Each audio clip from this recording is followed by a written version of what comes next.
ओम गंग गणपते नमः। आप सभी पर ईश्वर की कृपा सदा बनी रहे। इस वीडियो में हम गीता के 5वें अध्याय का रसपान करेंगे। अर्जुन बोले, हे कृष्ण, आपने पहले कर्मों को त्याग करने को कहा और फिर कर्म करने की प्रशंसा करते हो। इन दोनों में जो अधिक हितकर है वह बात मुझसे निश्चय करके बताइए। श्री कृष्ण जी बोले, कर्मों का त्याग और कर्मों को करना ये दोनों ही मोक्ष देने वाले हैं, परंतु इन दोनों में कर्म त्याग से कर्म योग हितकर है। जो किसी से द्वेष नहीं रखता, न किसी पदार्थ की इच्छा करता है, वह सन्यासी है। ऐसा पुरुष ही आनंद पूर्वक संसार बंधन से छूट जाता है।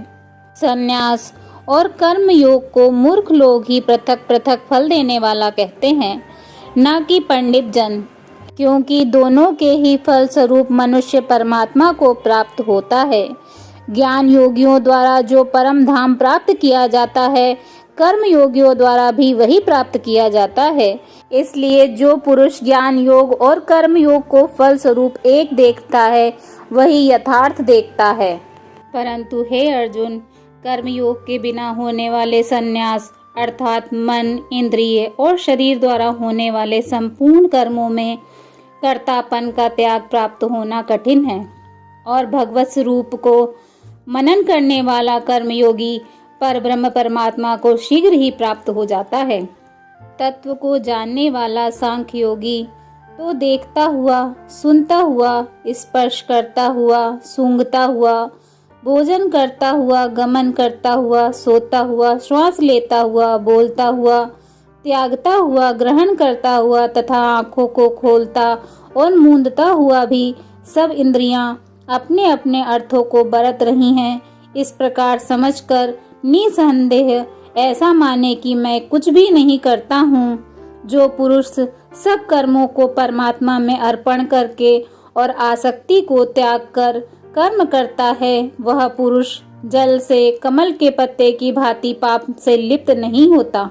योगी ममत्व बुद्धि रहित केवल इंद्रिय, मन, बुद्धि और शरीर द्वारा भी आसक्ति को त्याग कर अंतःकरण की शुद्धि के लिए कर्म करते हैं।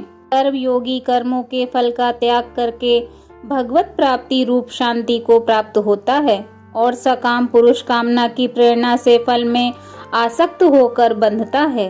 अंतःकरण जिसके वश में है, ऐसा सांख्य योग का आचरण करने वाला पुरुष न करता हुआ और न करवाता हुआ ही 9 द्वारों वाले शरीर रूपी घर में सब कर्मों का मन से त्याग कर आनंद पूर्वक सच्चिदानंद परमात्मा के स्वरूप में स्थित रहता है। परमेश्वर किसी कर्म में प्रवृत्ति नहीं करता, कर्म और कर्म फल को उत्पन्न नहीं करता, ये सब प्रवृत्ति द्वारा होते हैं। परमेश्वर किसी की पुण्य तथा पाप को नहीं लेता।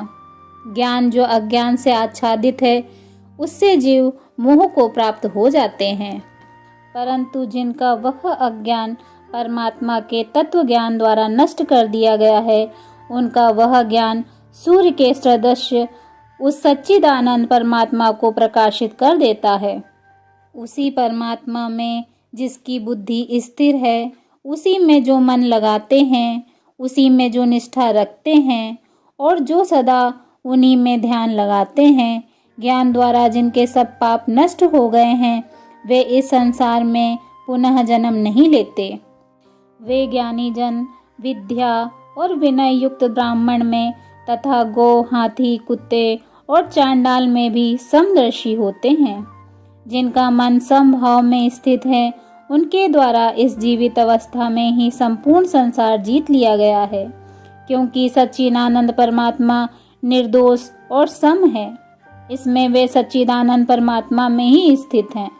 जो पुरुष प्रिय को प्राप्त होकर हर्षित नहीं होते और जो अप्रिय को प्राप्त होकर उद्विग्न नहीं होते, वह स्थिर बुद्धि संशय रहित ब्रह्मवेत्ता पुरुष सच्चिदानंद परम ब्रह्म परमात्मा में एक ही भाव से स्थित होते हैं। बाहर के विषयों में आसक्ति रहित अंतःकरण वाला साधक आत्मा में स्थित जो ध्यान जनित सात्विक आनंद है, उसको प्राप्त होता है। तदंतर वह सच्चिदानंद पर ब्रह्म परमात्मा के ध्यान रूप योग में अभिन्न भाव से स्थिर पुरुष अक्षय आनंद का अनुभव करता है। जो ये इंद्रिय तथा विषयों के संयोग से उत्पन्न होने वाले भोग में लिप्त हैं, वे बहुत दुखदायी हैं, किंतु जो ज्ञानी पुरुष होते हैं वह उसमें नहीं रमते। जो साधक इस मनुष्य शरीर में शरीर का नाश होने से पहले काम क्रोध से उत्पन्न होने वाले वेग को सहन करने में समर्थ हो जाता है, वही पुरुष योगी है और वही सुखी है। योगी आत्मा सुख से सुखी है, अंतर आत्मा के आनंद से आनंदित है और अंतर ज्योति के प्रकाश से प्रकाशित है। वह ब्रह्म रूप होकर मोक्ष को प्राप्त करता है।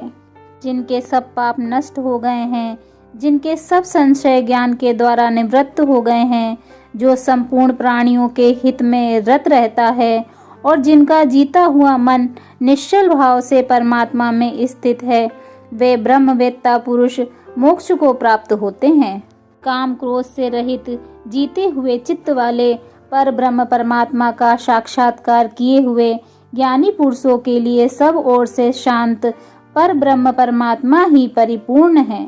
बाहर के विषय भोगों को चिंतन न करता हुआ बाहर ही निकालकर और नेत्रों की दृष्टि को भ्रकुटी के बीच में स्थित करके तथा नासिकास में विचरने वाले प्राण और अपान वायु को सम करके जिसकी इंद्रियां मन और बुद्धि को जीती हुई हैं, ऐसा जो मोक्ष प्रायण मुनि इच्छा भय और क्रोध से रहित हो गया है, वह सदा मुक्त ही है। जो मुझको सब यज्ञों और तपों का भोक्ता, संपूर्ण लोकों का स्वामी और सब प्राणियों का मित्र जानते हैं, उन्हीं को शांति प्राप्त होती है। ओम तत्सदिति श्रीमद्भगवद गीता सुपनिषत्सु ब्रह्म विद्याया योग शास्त्रे श्री कृष्ण अर्जुन संवादे कर्म संन्यास योगो नाम पंचमो अध्याय। इस प्रकार उपनिषद ब्रह्म विद्या तथा योग शास्त्र रूप श्रीमद्भगवद गीता में श्री कृष्ण अर्जुन संवाद में कर्म संन्यास योग नामक 5वां अध्याय संपूर्ण। बोलिए श्रीमद्भगवद गीता की जय। श्री हरि विष्णु भगवान की जय। जय श्री राधे कृष्ण।